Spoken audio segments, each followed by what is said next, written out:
बे समाव मोनसे रादाब बिटिआरखौ जौगाखांहोनो इयुनखौ नोजोर होग्रा गाहाय खुंगिरि प्रमद बर'नि बाखनायथाव हाबाफारि गाहाय खुंगिरि प्रमद बर'आ बर' हारिखौ जौगाखांहोनो बिटिआर ओनसोलाव फारफ्रोमबो बिथिङाव हाबाफारि मावदों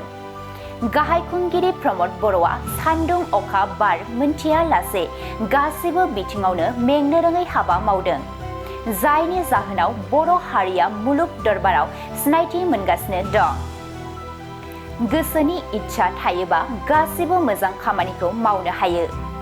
आरो गोसोनि इच्छा थायाबा मोजां खामानिखौ मावनो हाया गाहाय खुंगिरि प्रमद बर'नि गोसोआ जेब्लाबो मानसिजों दं मानसिनि जानानै खामानि मावगासिनो दं बर'नि फिसा जानानै बर'निनो दैदेनगिरि जानानै खामानि मावनायनि थाखाय गासैबो जेंनाखौ गोरलैयैनो फोजोबनो हादों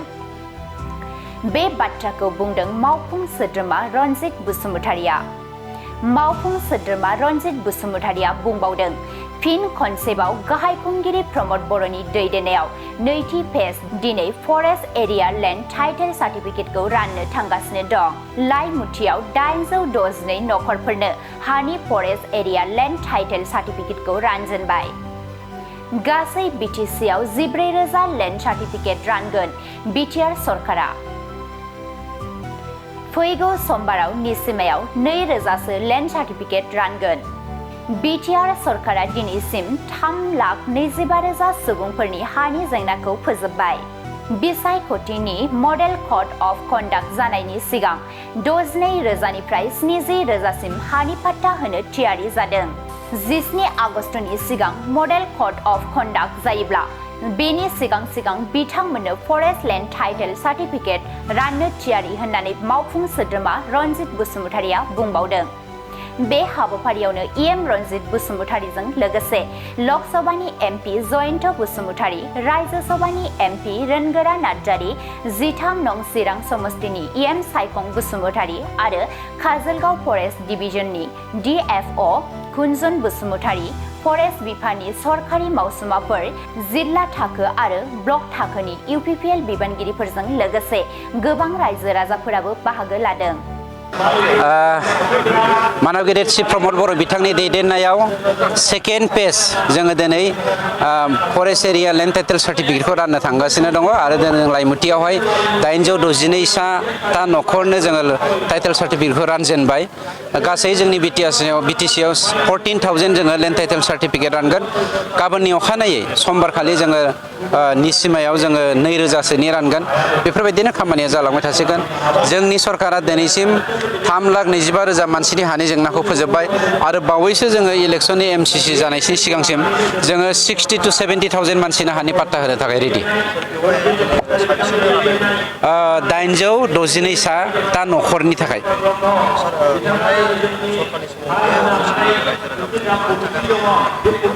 गुबै जेंनाया जादों गोसोनि इस्सा थायोबा गासैबो मोजां खामानिखौ मावनो हायो आरो गोसोनि इस्सा थायाबा मोजां खामानिखौ बाद दोन गासैबो गाज्रि खामानियावनो जाजोबलाङो जोंनि मानव गेदेर श्री प्रमद बर' बिथांनि गोसोआ जेब्लायबो मानसिजों दङ मानसिनि जानानैनो खामानि मावदों आरो जोंनि बर' फिसा जानानैनो बर'निनो दैदेनगिरि जानानै खामानि मावदों हिसाबै गासैबो जेंनाफोरखौ जोङो फोजोबस्रांनो थाखाय गोरलैनो हादों बे जोंनि थाखाय बाख्नायथावना बाथ्रा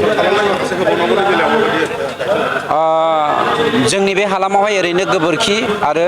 दावराय आयना बाजार खानजं बाजार दंबावो बिथांमोननि खामानियाबो सोलिगासिनो दङ गावसोरनि गेजेराव एसे जेंना जादों बे जेंनाखौ फोजोबना लायोबानो आगष्टनि 17नि सिगां जोंना जुदि एमसिसिआ 17 तारिखसोआवलागै जायोबा बिनि सिगांनो जों लेन्ड टाइटेल सार्टिफिकेट बिथांमोननो होनो थाखाय राजि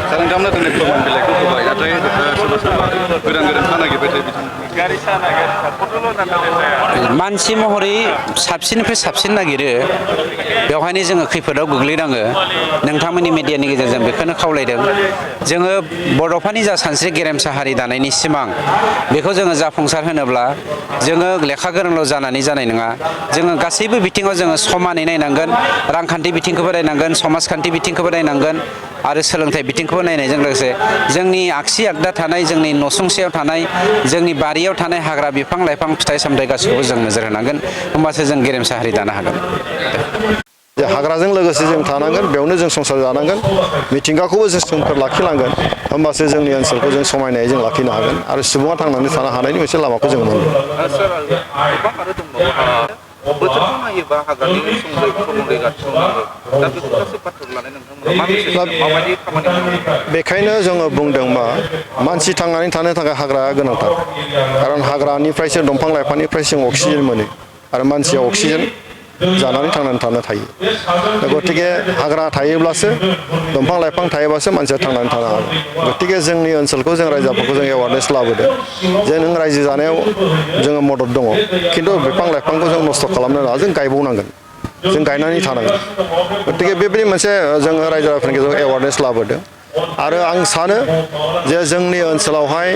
जोंनि चिरां ओनसोलाव गुबैयै आरो बिटिआर ओनसोलाव भुटाननि सेर सेर जेसेबां हाग्रा ओनसोल दङ बे हाग्रा ओनसोलखौ जों संरैखा खालामनांगोन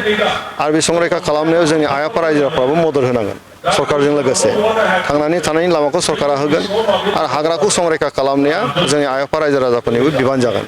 गतिके बेखौ नोजोर होनानै जोङो फरेस्ट डिपार्टमेन्टनि गेजेरजों जायगा जायगा जों मोनसे एवारनेस लाबोदों जे हाग्राया बेसेबां गोनांथि दङ थांनानै थानायाव हाग्रा बिफां लाइफाङा जोंनि थाखाय बेसेबां गोनांथि दङ गतिके जों बेखौ फोरमायबाय थादों आरो फोरमायलांबाय थागोन आरो रायजो राजाफ्रा निश्चय बुजिगोन बेवहाय सोलोंथाइ होनांगौ गोबां बाथ्रा दङ आरो जों होबाय थादों फैबाय थानाय समावहाय जोङो हाग्राखौबो बासायनांगोन थांनानै थानायनि लामाखौबो जोङो लानानै थांनांगोन आरो सरकाराबो ओंखायनो बे बाथ्राखौ बुजिनानै बायदिसिना आसनि लानाय जादों हाग्रा ओनसोलावबो आरो लामा सामा बानायनाय मानसिफोर थांलाय फैलाय खालामनो थाखाय गोबां माखासे मोजां मोजां आसनि खालामनानै दिनैहाय हाग्रा ओनसोलखौ संरैखा खालामनायनि गेजेरजों सुबुंनि थांनानै थानायनि लामाखौ जोङो जौगाहोनो थाखाय नाजाबाय थादों।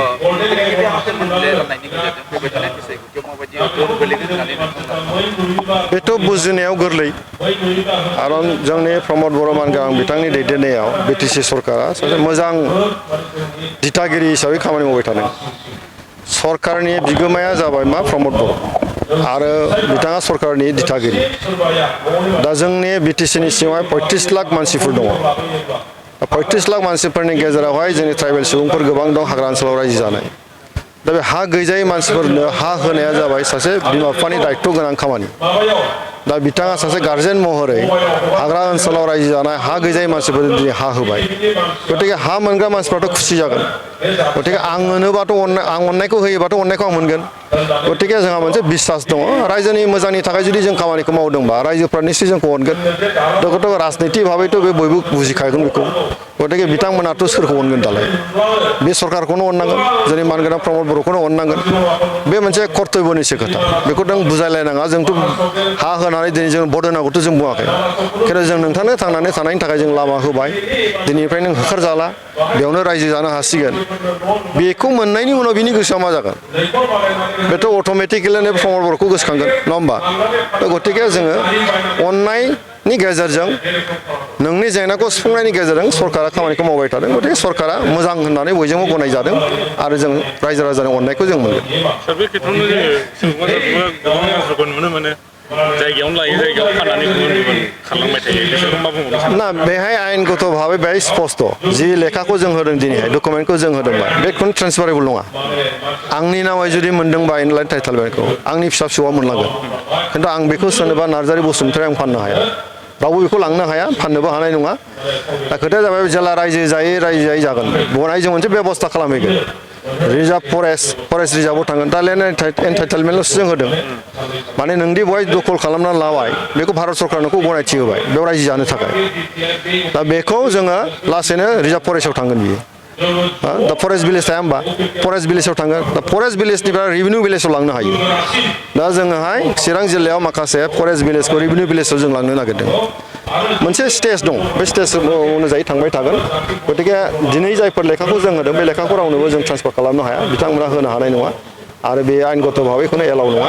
बे बाथ्राखौ बिथांमोनाबो बुजिगोन आरो जेरै दं बिदिनो थागोन।